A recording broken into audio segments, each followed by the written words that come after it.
I'm going to make some flaky duck pithiviers. And pithiviers is just a very fancy French name for duck pies. And there's a really beautiful traditional spiral pattern that we're going to draw onto the pastry before they go into the oven. Now, I've just given myself a little head start with the mirepoix. Mirepoix is carrot, onion and celery, and I've just finely chopped it and allowed it to cook down for a good 15 minutes. In another pan, I'm going to get the duck on. Now, I'm using duck legs. Duck legs have so much flavour. There's a little bit of fat there too, so it's going to keep it really moist. So I'm just going to pat them dry, just on both sides, and they go straight into this pan, this really large pan that I have over here, without any oil. No oil required. First of all, it's non-stick, so it's not going to stick at all. But also the fat on the duck is going to render off. So skin side down, and I'll put 2 more in. And you can see it's not a very hot pan. It's just lightly sizzling. And that's what I want, because the lighter the heat is, the more fat is going to render out of this skin. Now I'm going to season it with a little bit of salt. I'll start on this side and then on the other side. I'll also add a little bit of pepper too, why not?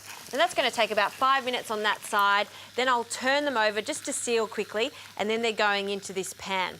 While this mirepoix is cooking, I can now add some garlic. You don't want to add the garlic at the beginning, because if it does burn, you'll taste it at the end. And at this stage, I can add my cinnamon. Now, cinnamon and duck love each other. Fantastic for this. And now for some herbs, some thyme. I love thyme and duck. Smells so good. And some bay leaves. Now, hard herbs for this because they're going to withstand the heat. Now, I'm just going to let this mirepoix cook for a little longer, wait for this duck to cook, and then the duck can go straight into my pot roaster.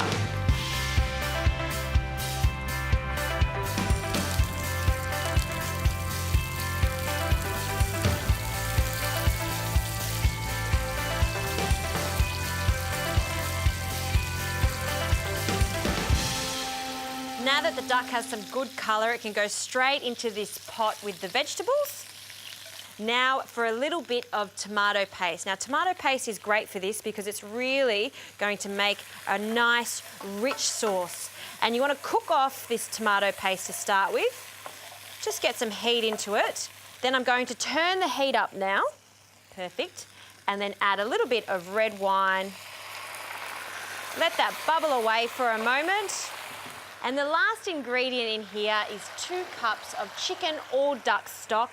You want it to almost cover the duck so it stays really moist throughout the cooking process. And now, once this starts to bubble again, I'm going to turn the heat down. The lid can go on now, and this can slowly cook very gently for about 1 hour or until the meat falls off the bone. Once it's completely cooked, I'm going to take the meat out and shred it.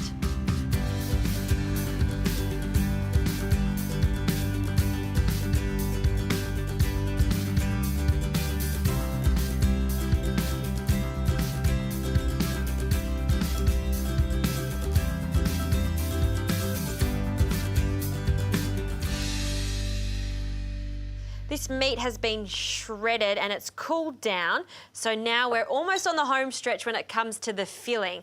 I want to add some of this sauce. Now, this sauce is used in 2 ways. I'm going to add some of that mirepoix because there's so much flavour in the sweet vegetables there, and then some of the sauce.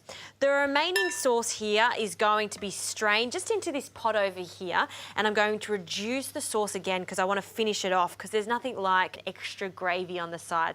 Now, to give this a little bit of piquancy, you could add a little bit of mustard, or my choice today is a little bit of horseradish cream. So a good teaspoon in there. And also a little bit of fresh parsley. I'm going to add some of the stalks and some of the leaves.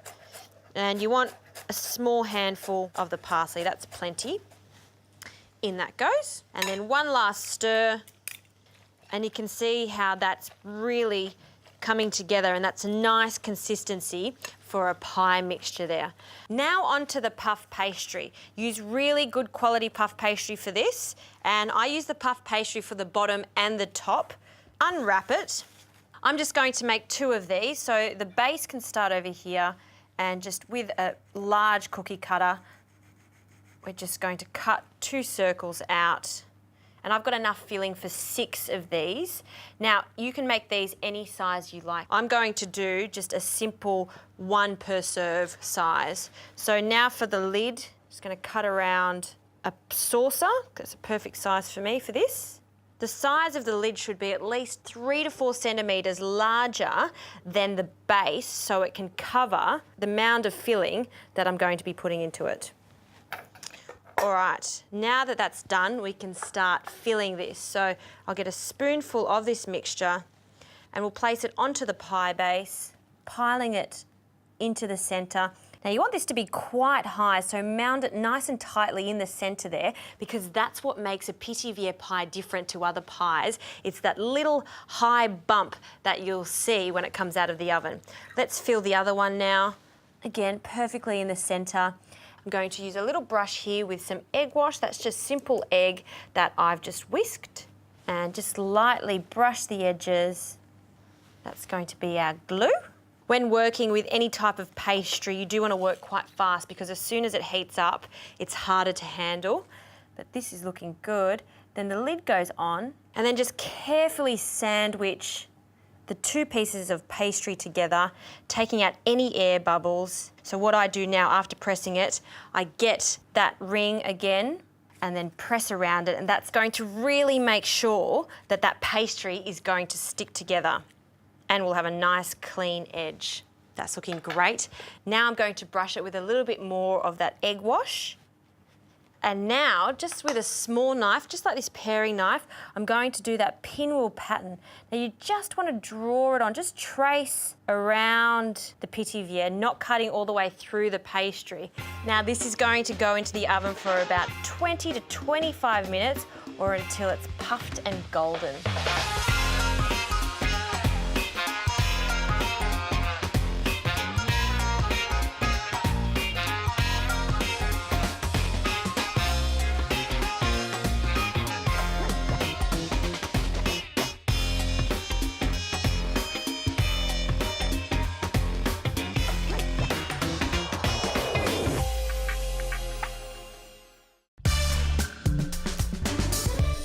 Pithiviers are almost done, so now it's time to get onto the peas. And have a look at this sauce over here. See how thick it is? That's what we're looking for. So I'm just going to turn the heat off that, and that'll stay nice and warm. And for the peas, in a pot, I've just melted some butter and added some spring onions that have been chopped. Now for some peas, some baby peas. Frozen peas are fine for this. A good handful into the pot. Give that a stir. And I don't want to overcook the peas. I still want their vibrant green colour. So now I'll add a bit of salt too to season it. And just to accentuate that sweetness of the peas, a hint of sugar. And now this is very traditional in sautéed peas like this. In France, we add lettuce. Now, if you haven't tried cooked lettuce, give it a go. This is just cos lettuce. It transforms completely. It really goes nice and sweet. So just a few leaves is all you need. Break them in half and in they go. And these lettuce leaves are going to wilt down nicely along with the peas and give it a really nice flavour. Okay, I think it's time. Let's get these pies out of the oven.